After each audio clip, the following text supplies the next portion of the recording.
So The Guardian has vomited all over the internet again recently.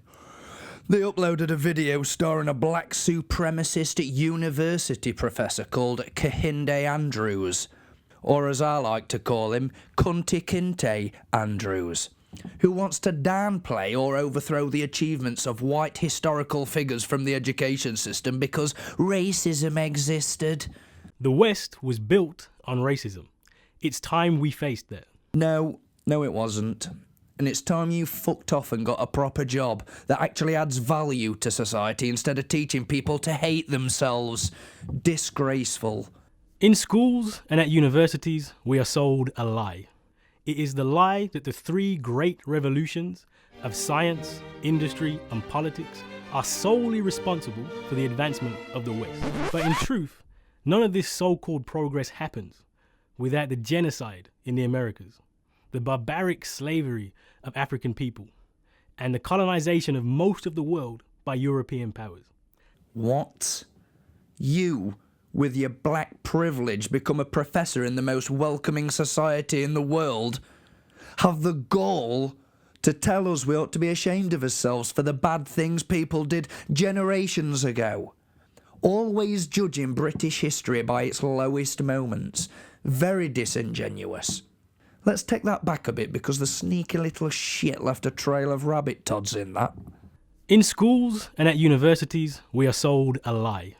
It is the lie that the three great revolutions of science, industry, and politics are solely responsible for the advancement of the West. Are solely responsible?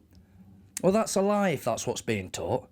The advancements of the West include many things. It includes the peasants' revolt, the serfs that stood up against the monarchs and ruling classes against all the odds to be free. The 1689 Glorious Revolution, the Peterloo Massacre, the middle and working class folk who put an end to slavery globally. To name a few. We'll list a few more later. Here's a clip from a Jay Phaser video for Rebel Media about racism. The most racist and bigoted people on Earth are not whites. In fact, the most racist and bigoted people on Earth are in the Middle East and Southeast Asia. There was a metadata analysis of worldwide surveys asking people simple questions like, would you be okay living next to someone of a different race and culture? According to the surveys, the most racist and bigoted countries on Earth isn't America or England or Germany, it was India. More so, not a single Western European country made the top 25 list of most racist and bigoted countries. The only white majority country that made the list was Russia. They were 20. The top 10 most racist and bigoted countries in descending order are the following: India, Lebanon, Bahrain, Libya, Egypt, Philippines, Kuwait, Palestine, South Africa, and South Korea. The link to the survey is in the description below. Let me make this point crystal clear. I want the left to understand that when they make the argument that white people are somehow more racist than other people, they're wrong. White people are the most tolerant and accepting. Yeah, the opposite of what's being taught in colleges and universities these days and being pushed by media and by journalists who are supposed to be the very best amongst us at research. And people wet themselves when you tell them that there seems to be a conspiracy to just destroy Western culture. And I would say it's because of its superiority and the threat to globalisation and world socialism that it poses. Liberty is at the beating heart of Western culture. Back to it. But in truth, none of this so-called progress happens without the genocide in the Americas, the barbaric slavery of African people. Yeah, well, the African people were sold to the West by African warlords. It conveniently only talks about slavery in the Western world, never mentions the Arab slave trade where way more black slaves went and were castrated. Black servants were used by a small percentage of the ruling class in Britain, and they were treated quite well and had a better standard of living than the lower classes did. But chattel slavery was illegal in Britain because the general public hated it. They believed that England was above that the English air was too pure to be breathed by slaves. Yet there's still slavery going on today in Middle East and Africa, ironically. All these types of social justice arguments have a certain level of irony in there somewhere. The Guardian's rhetoric is responsible for reviving some of the old intolerances and prejudice that almost entirely disappeared. But black people never did anything wrong. No, they're incapable. And if they do, it's white people's fault. Black people didn't own slaves or sell slaves in his classroom. And the colonization of most of the world by European powers. Yes, colonisation was awful too. But it was the best thing that could have happened to a lot of places the British ruling class colonised. Vastly improved the standard of living and introduced politics. But all cultures were doing it. It's just England was the best at it. And whoever is the best at war usually has the wealthiest society. And I think that's what this is about. Feeling guilty about success, basically. We create the best cultures. He's a person who pretends to care about racism and slavery. If he was sincere, he'd actually be doing something proactive to help people suffering under slavery right now. There are children being trafficked and sold as sex slaves in South America. 20 million who are classed as slaves today in India. There's black slaves in Middle East today. Garbage collectors in the capital Sana'a in green uniforms, distinguished by their dark skin. They are the untouchables of Yemen. They are known as the Akhdam, an Arabic name for servants. They prefer to be called the marginalized ones, a caste languishing at Yemen's lowest social order. اسود ذاك احترام ماكو تقدير ماكو دائما عبيد بعد يعني اكثر الحكايه الماشيه وانا بالقرا السايق. In Arab countries, the word for black person is abed, which means slave. Kehinde Andrews, Kehinde Akunte Kinte Andrews, has false virtue. Virtue is a set of clothes he puts on and takes off when it suits him. Back to it. The dead white men we are trained to revere created the knowledge that justified this conquest and murder. Trained to revere? Don't you mean taught what they accomplished and the value their ideas had on the progression of Western civilization? You want to wipe that out and replace it, do you? With what? Worthless tripe. What else did he say in this? Created the knowledge to justify. So slavery didn't exist before the white people did it. And it was purely based on race, nothing to do with price or efficiency. No, it's all to do with race. But the narrow, Eurocentric parade of dead white men as the centre of knowledge is finally being challenged in our institutions. You racist bigot. The left ain't being called bigots.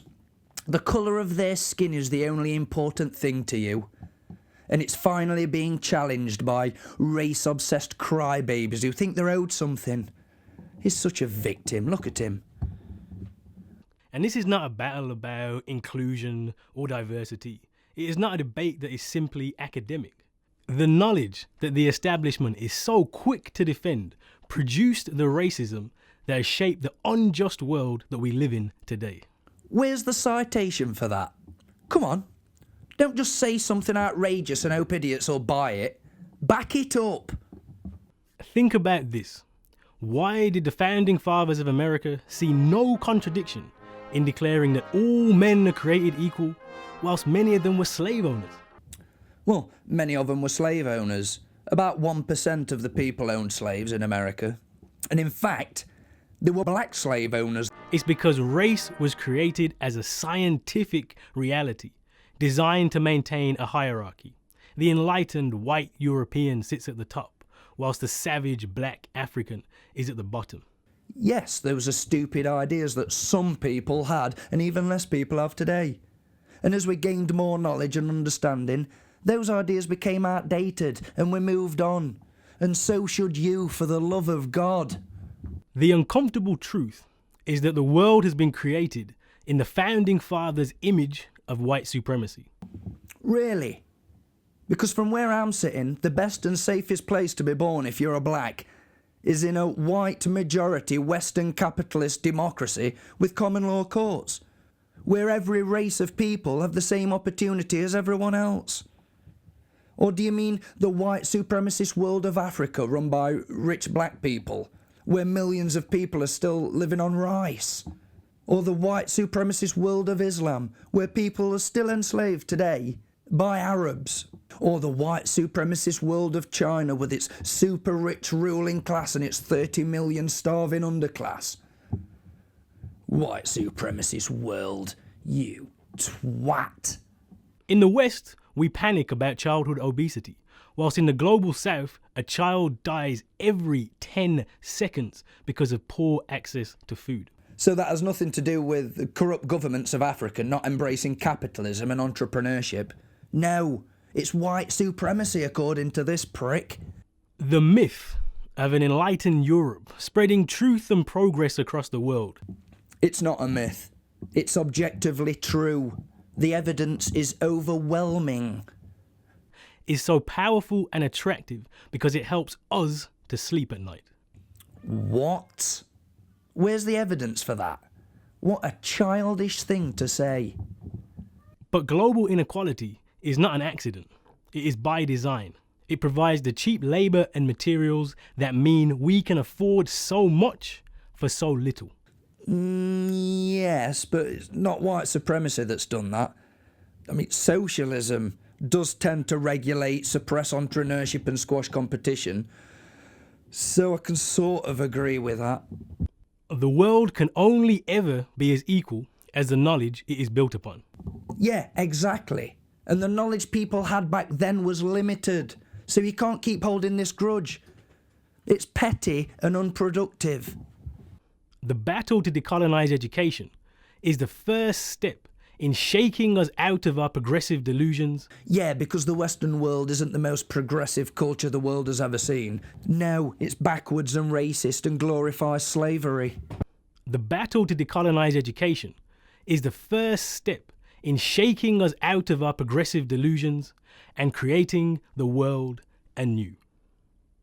Decolonise education. What? He is the enemy of progress. Create the world anew, where the knowledge and legacy of white people were all the achievements of black people, who didn't have any prejudices at all. He talks about progress like it only includes a few major milestones that were achieved at a time of ignorance and superstition. He doesn't include aeroplanes, the alphabet, aspirin, calculus, dentures, emails, the steam engine, fibre optics, transistor radios, genetic engineering, the internet, light bulbs, GPS, the metric system, microscopes, Morse code, nuclear reactors, universities, the periodic table, modern psychology, sewing machines, silicon, stethoscopes, telephones, telescopes, typewriters, vacuum cleaners, video recorders, washing machines, windmills, X-rays. This was all achieved and built on racism, according to him.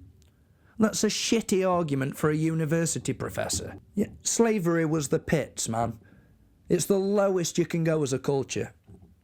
And we can look back and say mistakes were made. There were bad ideas back then. But don't ignore every other race who enslaved other races at some point in its history, please. Thank you. Kehinde Andrews, you fucking prick. You're a stain on progress, a wart on Western culture. You aren't going to destroy the legacy of Western culture, so fuck off.